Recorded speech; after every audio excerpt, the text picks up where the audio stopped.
Bonjour à tous. Vous souhaitez développer votre activité grâce à une stratégie marketing digital efficace? Découvrez les étapes clés.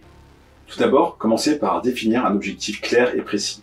Est-ce que vous souhaitez augmenter le nombre de prospects potentiels, augmenter le nombre de visiteurs, augmenter le nombre d'abonnés sur vos réseaux sociaux, augmenter le nombre d'abonnés à votre newsletter, augmenter le nombre de visiteurs dans votre boutique? Ça va être très important que ce soit très précis. Parce que si vous savez où vous savez pas où vous souhaitez aller, il y a peu de chances que vous sachiez si vous êtes arrivé. Ensuite, la deuxième étape, ça va être de pouvoir comprendre votre audience. Quels sont leurs centres d'intérêt, quel est leur âge, leur sexe, leurs activités, pourquoi est-ce qu'effectivement, quels sont leurs désirs qu'ils peuvent faire, qu'ils auraient envie de faire appel à vos produits ou à vos services ou d'appeler votre entreprise, d'accord? Quels sont leurs grands challenges, quels sont leurs comportements en ligne aussi, qu'est-ce qu'ils préfèrent les réseaux sociaux, est-ce qu'ils préfèrent, quels réseaux sociaux ils préfèrent, etc. Donc en gros, où mettre du contenu pour que vous arriviez à communiquer avec eux. Ensuite, analyser la concurrence, parce qu'effectivement l'idée c'est de pas réinventer la roue, donc il faut savoir quels sont les canaux qui s'utilisent le plus pour la concurrence, quels sont les canaux qui fonctionnent, donc c'est une première chose qu'on va pouvoir savoir. Quels sont les types de contenus publiés par la concurrence et quels sont les contenus qui fonctionnent réellement, quels sont vous les arguments que vous allez pouvoir utiliser ou mettre en avant pour vous différencier, d'accord, et donc affirmer votre positionnement, et aussi quels sont les points faibles et les points forts de la concurrence. Alors, souvent les gens quand ils font par exemple des SWOT, ils analysent leurs forces, ils leur disent bah voilà, vos forces, si vous les comparez à aucune autre entreprise, ça n'a pas grand intérêt, parce que peut-être que c'est des fausses forces et que vous vous imaginez que c'est bien, mais alors en réalité, il y en a plein d'autres qui font la même chose en fait. Après les faiblesses, c'est assez intéressant, ça va être de trouver des points d'amélioration, d'accord? Donc ça, pour le coup, ça peut être pertinent parfois.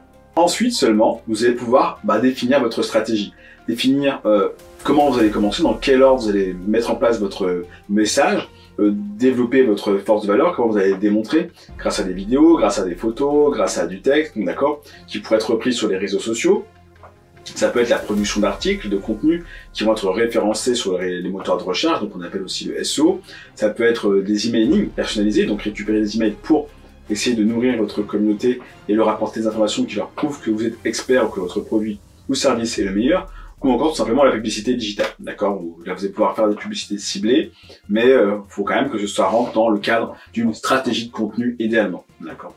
Alors, puisqu'on parle de contenu, justement, l'idée, c'est de créer du contenu de qualité. Qu'est-ce que c'est un contenu de qualité? C'est un contenu qui informe, ou alors qui divertit, ou alors qui permet de gagner de l'argent ou d'économiser de l'argent. Donc, l'idée, c'est que un contenu de qualité, c'est un contenu qui va être engageant, pertinent pour votre audience, qui leur apporte quelque chose en plus. Typiquement, nous, si vous recherchez pourquoi et comment utiliser Canva sur Google, vous allez voir qu'on propose depuis déjà une certain nombre d'années un article qui est bien référencé. Pourquoi? Parce qu'il apporte de la valeur aux personnes qui le lisent, ça va les intéresser, et ensuite seulement, on présente nos produits ou nos services.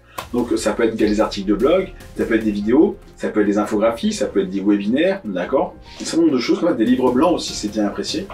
La dernière partie, qui est pas des moindres, c'est de mesurer vos résultats.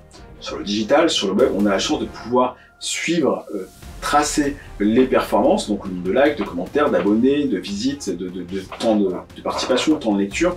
Donc il faut s'en servir. D'accord, pour ressortir des taux de conversion, des coûts d'acquisition, des retours sur investissement, pour savoir, par rapport à votre objectif, où est-ce que vous en êtes et surtout combien est-ce que ça vous a coûté et combien ça peut vous faire du coup gagner. Donc concrètement, en suivant ces quelques conseils et en restant agile et flexible, vous allez pouvoir élaborer une stratégie marketing digitale efficace pour assurément booster votre activité. Si ce contenu vous a plu, n'hésitez pas à liker et à partager. Et si vous avez des questions, posez-les en commentaire. À bientôt!